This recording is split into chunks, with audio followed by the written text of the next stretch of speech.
Welcome to the Wealthworthy Podcast. I'm Trisha. Hi, I'm Darian. Thank you for joining us. This week we'll be talking about different ways that you can spend during this time, whether it's travel or supporting businesses that you enjoy or just finding ways for you to support a new small business. We just want to talk through some of the options around that. So the first area that we have been looking into is around travel. We're all anxious to get out there and begin traveling, even if it's something simple, right? Like for us, we've been looking at different staycation options since traveling internationally or even across the states may not be your first choice option, especially if it's not to just visit close friends and family or urgent trip, right? Like that's not even something that's being advised at this point. So just looking at the options around that has been a way that we're still thinking through how to best enjoy our time. And when it comes to that, we have looked at things that different hotels are doing. I don't know, Darian, if you want to talk a little bit about that.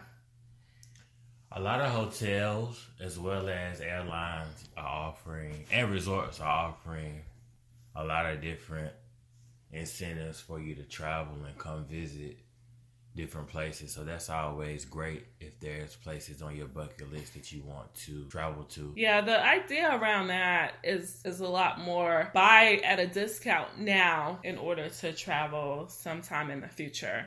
And we've seen a lot of that play out even for small businesses with things like buy now, save later, or porter and sale, where you can buy bonds that will be worth more than you purchased them for. So you may spend $100 on what they're calling a bond, and after a certain number of days, you'll be able to use it for more than what it's worth. So some of them are worth $150. It may be a simple 20% markup that you receive, but whatever the case, you're looking at that ability to get more bang for your buck. I've seen it as well with buying directly for some of the companies. So like places that you're interested in visiting, if you check out their websites or become a part of their mailing lists, it may be beneficial. They may share some insight on deals that they're looking to have. Like for us, we looked on Chateau Elan, which is one of our kind of secluded in many ways because it's outside the perimeter, hotels and wineries that you can participate in, and they had a bonds kind of situation set up for their business. And then companies like Marriott have gift cards that were discounted for a specific period of time. So you can really find some of these deals just by being on their mailing list and paying attention to the fact that they're looking for ways to have cash inflow for themselves and still be able to attract customers to their business.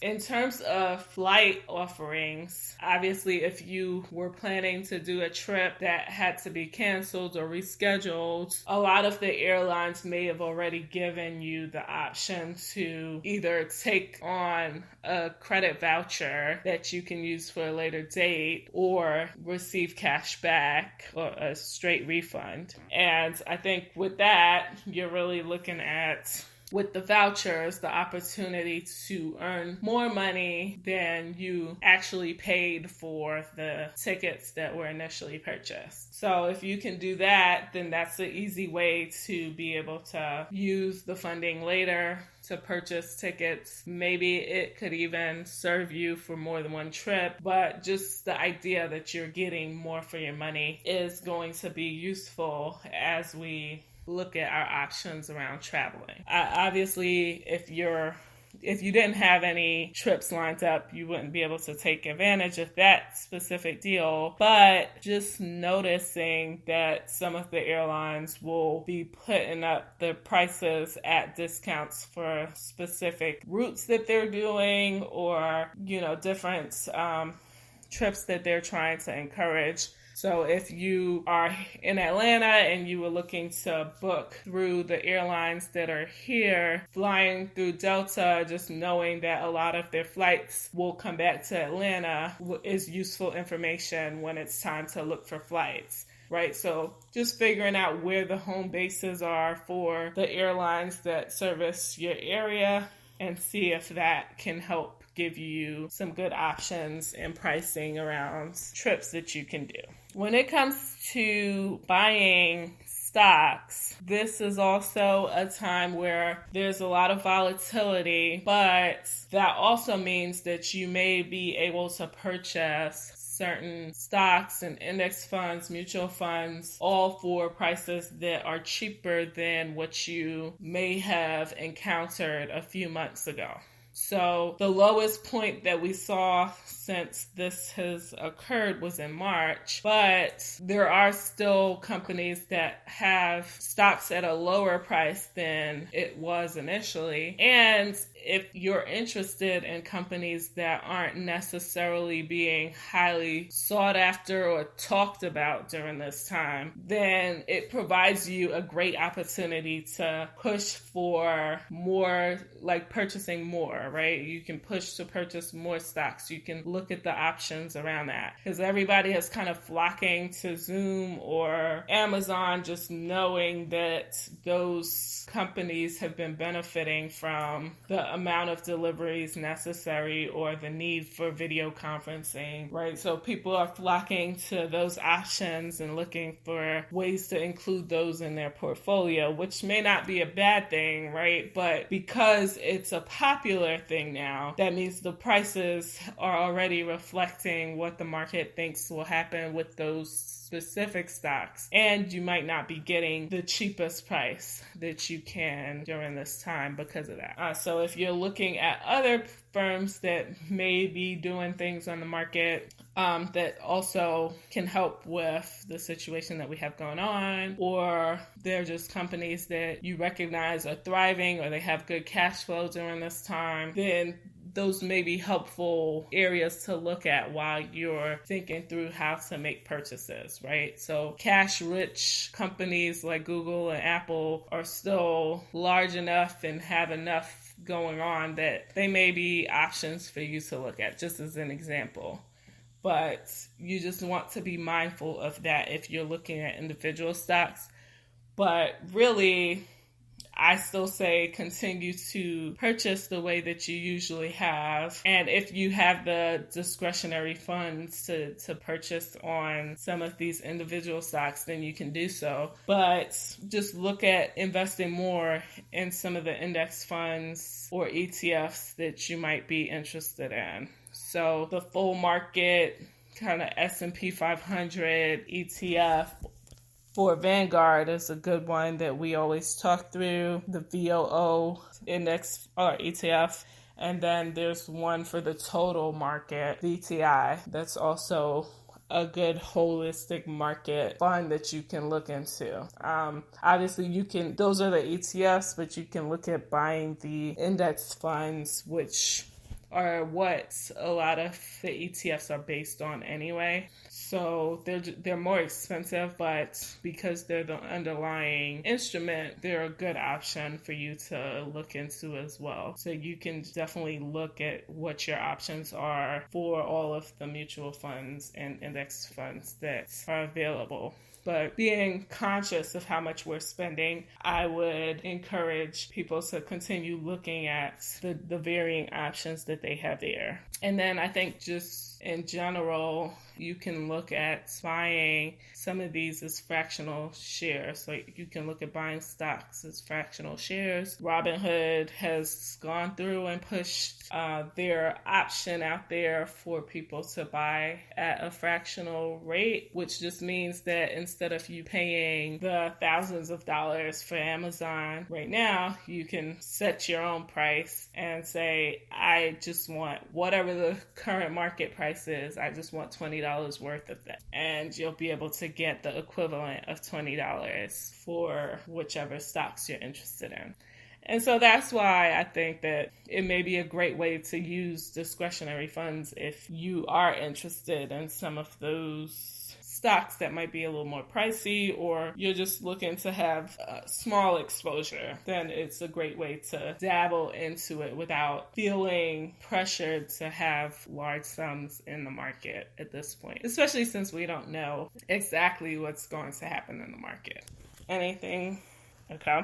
So then on to the idea of small businesses and how you can support businesses in your community and your local area. Anything that comes to mind on that, Darian? I know definitely here in Georgia, there are a lot of ways to support small businesses, especially with local farmers market, meaning that you can get fresh vegetables, fruits, and even sometimes meat at a cheap price. And you also will be able to support those that are producing it for you. And it's easier to do that than go to your local supermarket. And a lot of the farmers market have ways that you can sign up and they deliver groceries in your area. It's a monthly fee you pay, but that's always a good idea. Yeah, I think that in this time, people are a lot more willing to pay delivery fees if it means that you are able to remain safe and keep everyone else safe by staying off the road. So it's a great option to be able to turn to your local markets